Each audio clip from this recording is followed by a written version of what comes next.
The reason I wrote this book was actually to say, okay, if we want a Silicon Valley in Europe, let's go actually see what happened in Silicon Valley. And building on the work of people like Fred Block, the idea was if we want more Googles, if we want our own Googles, we actually need more state, not less, but we also have to understand specifically what the state has done. It has not just been about Keynesian fiscal stimulus during recessions. It has not just been about building sort of important infrastructure or creating the right conditions for innovation to happen. It's actually been very targeted type investments. Thinking about nanotech before the business sector actually dreamed about it. Thinking about biotechnology before business or even different types of government actually thought about it. There was people within the NSF and the NIH who really thought about how to structure the biotech industry.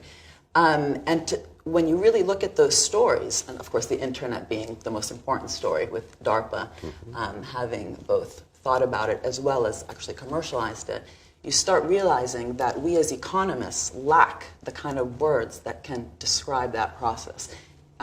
It's not just about the state fixing markets, the market failure approach. It's not even just about what Schumpeterians have talked about in terms of the state being important in creating the right conditions for innovation, so strong industry, university links. It's actually been something much more targeted, mission-oriented, creating and shaping markets, not just fixing them.